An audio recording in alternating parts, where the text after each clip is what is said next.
2025 సంవత్సరానికి time magazine kid of the ఇయర్గా ఎవరిని ఎంపిక చేసింది? Tejaswi Manoj.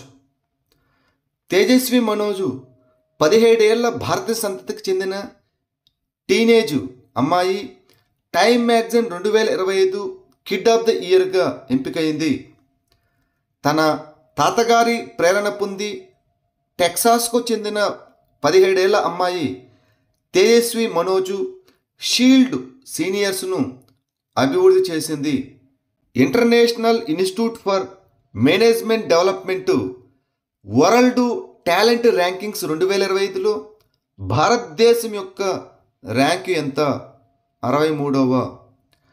International institute for management development world talent rankings 2025లో వరుసగా 10వ సంవత్సరం స్విట్జర్లాండ్ నంబర్ 1 స్థానాన్ని నిలుపుకుంది. ఇక 2వ స్థానంలో లగ్జంబర్గ్, 3వ స్థానంలో ఐస్లాండ్, 4వ స్థానంలో హాంకాంగ్, ఇక భారతదేశం 63వ స్థానంలో నిలిచాయి. International institute for management development world talent rankings 2025 అధిక నైపుణ్యం కలిగిన శ్రామిక శక్తి యొక్క పెరుగుదల, నిలుపుదల మరియు ఆకర్షణను అంచనా వేస్తుంది. ఆంధ్రప్రదేశ్లోని తొరకపాలెం గ్రామంలో ప్రజారోగ్య అత్యవసర పరిస్థితికి కారణమైన మెలియోయిడోసిస్ అనే వ్యాధి ఏ వ్యాధి కారకం వల్ల వస్తుంది? బ్యాక్టీరియా. ఆంధ్రప్రదేశ్లోని గుంటూరులోని తొరకపాలెం గ్రామంలో మెలియోయిడోసిస్ కారణంగా 29 మంది మరణించారు. ఇది నేల మరియు నీటిలో కనిపించే గ్రామ్ నెగటివ్ బ్యాక్టీరియం బర్కోల్డియా సూడోమల్లే వల్ల వస్తుంది. ప్రభుత్వం ఈ ప్రాంతంలో ప్రజారోగ్య అత్యవసర పరిస్థితిని ప్రకటించింది. ఈ వ్యాధి కాలానుగుణంగా ఉంటుంది. వర్షాకాలంలో 75 నుంచి 85% కేసులు వస్తాయి. ప్రస్తుతం టీకా అందుబాటులో లేదు, కానీ ప్రారంభ రోగ నిర్ధారణ మరియు చికిత్స చాలా కీలకం. భారతదేశపు మొట్టమొదటి విదేశీ అటల్ ఇన్నోవేషన్ సెంటర్ ఎక్కడ ప్రారంభించబడింది? Abu Dhabi, UAE. కేంద్ర విద్యామంత్రి సెప్టెంబర్ 10 నుంచి 11 తేదీల్లో 2 రోజుల యుఏఈ పర్యటన సందర్భంగా ఐఐటి ఢిల్లీ అబుదాబి క్యాంపస్లో భారతదేశపు మొట్టమొదటి విదేశీ అటల్ ఇన్నోవేషన్ సెంటర్ను ప్రారంభించారు. విద్య, ఆవిష్కరణ మరియు విద్యా నైపుణ్యంలో భారతదేశం యుఏఈ సహకారాన్ని మరింతగా పెంచడం ఈ పర్యటన యొక్క లక్ష్యం. ఏ సంస్థ ఏఐ ఆధారిత మానసిక ఆరోగ్యం మరియు వెల్నెస్ ప్రోగ్రాం అయినటువంటి నెవర్ అలోన్ను ప్రారంభించింది? ఎయిమ్స్, ఢిల్లీ. న్యూఢిల్లీలోని all India institute of medical sciences AIIMS AI ఆధారిత మానసిక ఆరోగ్యం మరియు వెల్నెస్ ప్రోగ్రాం అయినటువంటి నెవర్ అలోన్ను ప్రారంభించింది. ఇది ప్రపంచ ఆత్మహత్య నివారణ దినోత్సవం సందర్భంగా విద్యార్థుల ఆత్మహత్యలు మరియు మానసిక ఆరోగ్య సవాళ్లను పరిష్కరించడానికి ప్రారంభించబడింది.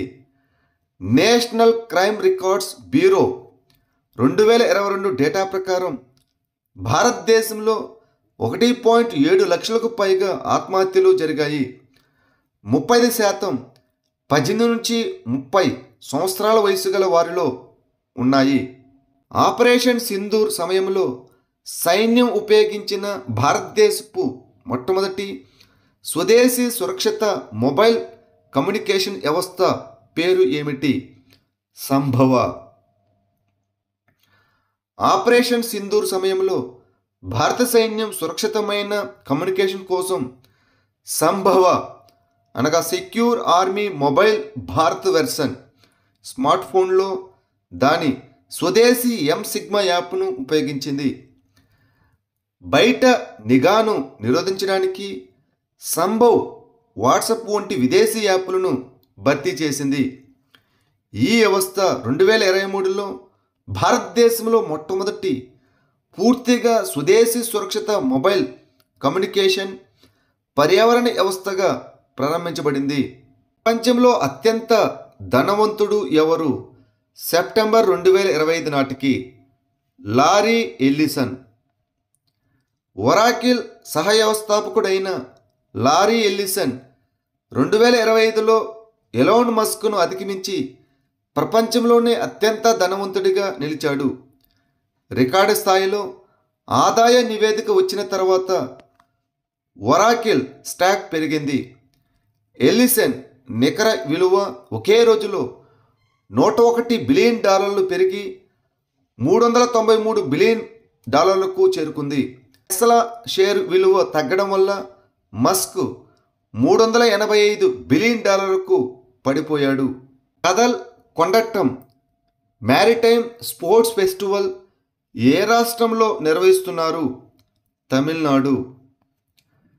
కాదల్ కొండట్టం మ్యారిటైమ్ స్పోర్ట్స్ ఫెస్టివల్ తమిళనాడులో ముఖ్యంగా టుటుకోరెన్ నగరంలో నిర్వహించబడుతోంది.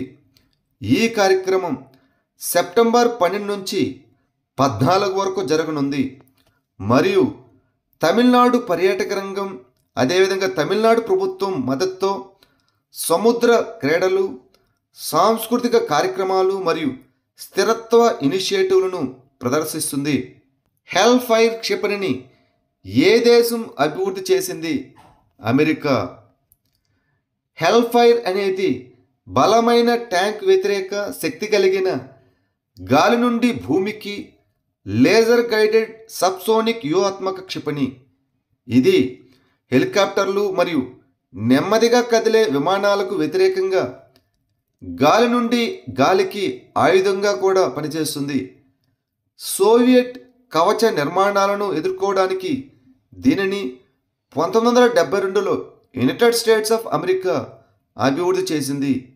జామ్స్కార్ పండుగను ఏ రాష్ట్రం లేదా కేంద్రపాలిత ప్రాంతంలో జరుపుకుంటారు? లడఖ్. లడఖ్ 10వ జామ్స్కార్ ఉత్సవానికి సెప్టెంబర్ 20 నుంచి 21 తేదీల్లో సిద్ధమవుతుంది. ఇది ఈ ప్రాంతంలో కీలకమైన సాంస్కృతిక కార్యక్రమం. లడఖ్ కేంద్రపాలిత ప్రాంతంలోని కార్గిల్ జిల్లాలో ఉన్న జామ్స్కార్ లోయలో జామ్స్కార్ ఉత్సవాన్ని జరుపుకుంటారు. పర్యాటకాన్ని ప్రోత్సహించడంతో పాటు లడఖ్ వారసత్వం మరియు సంప్రదాయాలను కాపాడటం ఈ ఉత్సవం యొక్క లక్ష్యం. అనోఖీ దునియా పేరుతో ప్రపంచంలోనే మొట్టమొదటి సిరామిక్ వ్యర్థాల పార్కును ఏ రాష్ట్ర ప్రభుత్వం సృష్టించింది? ఉత్తరప్రదేశ్. ఉత్తరప్రదేశ్ రాష్ట్ర ప్రభుత్వం కుర్జాలోని బులంద్షహర్ జిల్లాలో అనోఖీ దునియా అనే సిరామిక్ వేస్ట్ పార్కును సృష్టించింది. ఇది పూర్తిగా సిరామిక్ వ్యర్థాలతో నిర్మించిన ప్రపంచంలోనే మొట్టమొదటి పార్కు. ఈ పార్కు సెప్టెంబర్ 2025 చివరి నాటికి ప్రజలకు తెరవబడుతుందని భావిస్తున్నారు. ప్రపంచవ్యాప్తంగా సాంప్రదాయ పరిశ్రమలను ప్రోత్సహించడానికి వన్ డిస్ట్రిక్ట్ వన్ ప్రొడక్షన్ ఇనిషియేటివ్లో ఈ ప్రాజెక్టు భాగం. రాష్ట్రం నుండి అక్రమ వలసదారులను బహిష్కరించడానికి ఏ రాష్ట్ర ప్రభుత్వం ప్రామాణిక ఆపరేటింగ్ విధానాన్ని SOPని ఆమోదించింది? అస్సాం. అస్సాం రాష్ట్ర ప్రభుత్వం అక్రమ వలసదారులను రాష్ట్రం నుండి బహిష్కరించడానికి ప్రామాణిక ఆపరేటింగ్ విధానాన్ని ఆమోదించింది. సెప్టెంబర్ 9న మంత్రివర్గం తీసుకున్న నిర్ణయం వలసదారుల బహిష్కరణ చట్టం కింద ఉన్న విధానాలపై దృష్టి పెడుతుంది. ఇటీవల భారత్ ఇటలీ సంయుక్త నావికాదళ విన్యాసాలు ఎక్కడ జరిగాయి? ఉత్తర అరేబియా సముద్రం. ఇటీవల భారతదేశం ఇటలీ ఉమ్మడి నావికాదళ వ్యాయామం ఉత్తర అరేబియా సముద్రంలో జరిగింది. భారత నావికాదళానికి చెందిన INS సూరత్తు మరియు ఇటాలియన్ నావికాదళానికి చెందిన ITS కాయో డులియో సెప్టెంబర్ 7న ప్యాసేజ్ ఎక్సర్సైజు అనగా పాసెక్స్లో పాల్గొన్నాయి. కార్యక్రమంలో unified payments interface UPI, universal postal union integration ప్రాజెక్టును ఆవిష్కరించింది. 28వ యూనివర్సల్ పోస్టల్ కాంగ్రెస్ దుబాయ్లో జరిగిన 28వ యూనివర్సల్ పోస్టల్ కాంగ్రెస్లో కేంద్ర మంత్రి జ్యోతిరాదిత్య సింధియా యూపీయు ఇంటిగ్రేషన్ ప్రాజెక్టును ఆవిష్కరించారు. ఈ ఇనిషియేటివ్ భారతదేశ యూనిఫైడ్ పేమెంట్స్ ఇంటర్ఫేస్ని యూనివర్సల్ పోస్టల్ యూనియన్ ఇంటర్కనెక్షన్ ప్లాట్ఫామ్తో అనుసంధానిస్తుంది. దీనిని పోస్టల్ శాఖ, ఎన్పిసిఐ ఇంటర్నేషనల్ పేమెంట్స్ లిమిటెడ్ మరియు యూపీయు సంయుక్తంగా అభివృద్ధి చేశాయి. క్షిపణి సాంకేతిక నియంత్రణ వ్యవస్థ ఎంటీసీఆర్ ఏ సంవత్సరంలో స్థాపించబడింది? 1987లో. ఎంటీసీఆర్ అనగా మిసైల్ టెక్నాలజీ కంట్రోల్ రిజిమ్. క్షిపణి సాంకేతిక నియంత్రణ పాలన అనేది అణు రసాయన లేదా జీవ ఆయుధాలు మరియు సంబంధిత సాంకేతిక పరిజ్ఞానాన్ని అందించగల క్షిపణుల ఎగుమతులను నియంత్రించే అంతర్ప్రభుత్వ సంస్థ. అణు సామర్థ్యం గల క్షిపణుల వ్యాప్తిని నిరోధించడానికి దీనిని 1987లో Canada, France, Germany, Italy, Japan, United Kingdom మరియు యునైటెడ్ స్టేట్స్ ఆఫ్ అమెరికా స్థాపించాయి. అనగా G7 దేశాలు స్థాపించాయి. ప్రస్తుతం 35 దేశాలు సభ్య దేశాలుగా ఉన్నాయి. అందులో భారతదేశం జూన్ 27, 2016న చేరింది.